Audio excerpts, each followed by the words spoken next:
వైకల్యం గురించి తెలుసుకుందామా? వైకల్యం అంటే ఏంటో తెలుసా?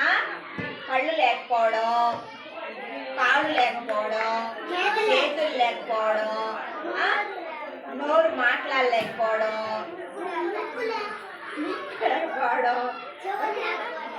చెవులు లేవడం, చెవులు రావడం, వినపడకపోవడం, ఇవన్నీ ఉంటాయి అన్నమాట. ఇప్పుడు నేను మీకు ఇది యాక్షన్ చేసి చూపిస్తాను, తర్వాత మీరు చేతులు, ఓకేనా? ఇప్పుడు నేను కళ్ళకు గంతులు కట్టుకుంటాను. కళ్ళు ఎలా నాకు కనిపిస్తాయి అనేది మిమ్మల్ని కనుక్కోగలను, చూడండి, ఓకేనా? ఓకేనా? ఇప్పుడు నాకు కళ్ళు కనిపించట్లేదు. కనిపించకపోతే ఇప్పుడు నేను ఏం చేయాలి? మీరు ఎక్కడున్నారు?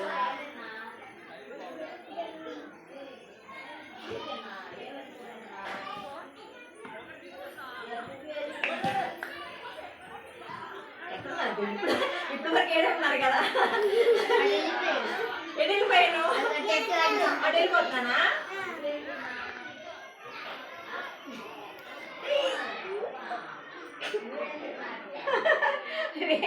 ఎవరు కనిపించండి?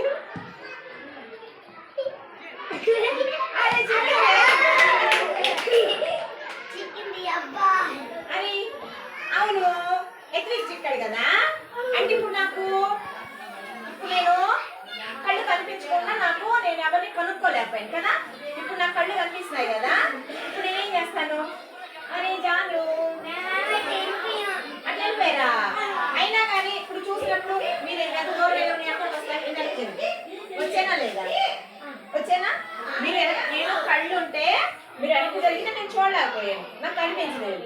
కానీ మీరు వెనక్కి జరిగినా కూడా ఇప్పుడు మీరు ఎంత దూరం కళ్ళు కనిపిస్తున్నాయి కాబట్టి మీరు ఎంత దూరం వెళ్ళినా నేను చూడగలను కదా.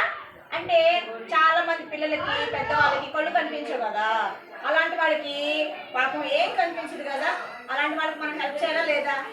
ఇప్పుడు ఒకవేళ మీ వయసు పిల్లలే ఉన్నారనుకోండి, అప్పుడు వాళ్ళని మనం ఎంత చేయొచ్చా? నీ కళ్ళు బాగాలేవు, కళ్ళు లేవు అని వచ్చా అనకూడదు. వాళ్ళని మనం చాలా ప్రేమగా చూడాలి. ఆరాధ్య, చాలా ప్రేమగా చూడాలి. వాళ్ళకి ఏదైనా కావాలన్నా మనం ఇవ్వాలి. సరే, ఇప్పుడు నాకు మనం హెల్ప్ చేయాలి. ఇప్పుడు నాకు కాలు లేదనుకో, కుంటుకుంటూ నడవాలి.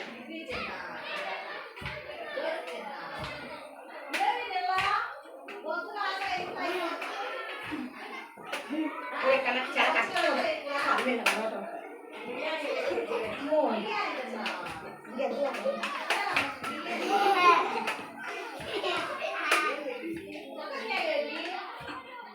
చూడు, నేను ఎంత కష్టం నడుస్తున్నాను కదా ఒక కాలు మీద. కానీ ఇప్పుడు నాకు రెండు కాళ్ళ మీద నడుస్తాను. చూడండి, నేను వెనక్కి నడుస్తాను, ఓకేనా? ముందుకు నడుస్తాను.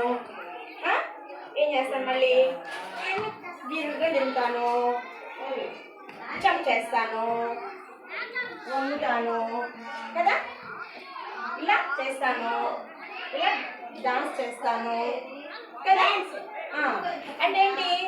నాకు కాలు ఉంది, రెండు కాళ్ళు ఉన్నాయి, పని చేస్తున్నాయి, నేను అన్నీ చేస్తున్నా కదా. అవునా కదా నాన్న?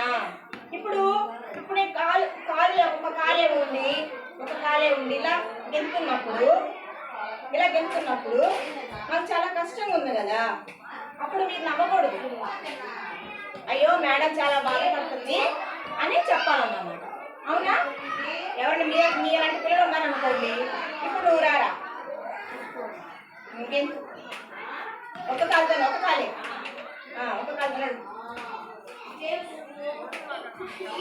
నవ్వకూడదు. అలాంటి పిల్లలు ఎవరు మీకు కనిపించారనుకో, వచ్చి కూర్చోను. అలాంటి పిల్లలు ఎవరు వచ్చి కూర్చున్నారనుకో, మన ఫ్రెండ్స్ మన వెనకాల చేయొచ్చా? చేయకూడదు. ఎందుకంటే మనకి కాళ్ళు లేదనుకోండి, మనం కూడా చాలా బాధపడతాం కదా. వాళ్ళు మనం చాలా ప్రేమగా చూడాలి. అయితే అన్నీ ఇక్కడ చూడండి, ఇక్కడ ఈ బొమ్మ చూడండి, కనిపిస్తుందా? ఇక్కడ చూడు, ఒక బాబుకి కాళ్ళు లేకపోతే వీల్ చైర్లో వెళ్తున్నాడు స్కూల్కి. వీళ్ళంతా ముగ్గురు ముందున్నారు, ఇద్దరు ముందున్నారు, ఒక బాబు ఏమో వెనుకున్నాడు, ఈ బాబు దగ్గర ఇంకో బాబు ఉన్నాడు, అందరు కలిసి వెళ్తున్నారు కదా. ఇక్కడ ఒక పాపకి చూడండి స్టిక్కులు ఉన్నాయి అన్నమాట, చంకలో చేతి కర్రలు అన్నమాట. ఒక కాలు లేదు ఆ పాపకి, కానీ అందరు కలిసే వెళ్తున్నారు. ఇక్కడ ఒక బాబు ఉన్నాడు, కళ్ళు లేవు, అద్దాలు పెట్టుకొని వెళ్తున్నాడు. అలా వీళ్ళందరూ కలిసే ఉండాలి కదా. అలా నీకు అంగవైకల్యం ఉంది అని అనకూడదు, ఓకేనా. ఇక్కడ చూడండి, ఆడుకునేటప్పుడు కూడా బాబు చక్కగా వీల్ చైర్లో కూర్చొని బాలాట ఆడుతున్నారు. ఈ పిల్లలు కూడా చక్కగా బాలాట ఆడుతున్నారు అన్నమాట, అందరు కలిసి. ఈ కళ్ళు లేని బాబు కూడా ఆడుతున్నాడు, అవునా. ఇక్కడికి వచ్చేటప్పటికి చూడండి, క్లాస్ రూమ్లో కూడా ఒక పాప వీల్ చైర్లో కూర్చొని మేడం చెప్పేవన్నీ క్లాస్ రూమ్లో వింటూ ఉందన్నమాట, ఓకేనా. ఇక్కడ చూడండి, పిల్లలందరూ అంటే వాళ్ళ వేషధారణ, డ్రెస్ కోడ్ ఎలా ఉన్నా కూడా అందరూ హ్యాపీగా సంతోషంగా ఉన్నారు, అవునా.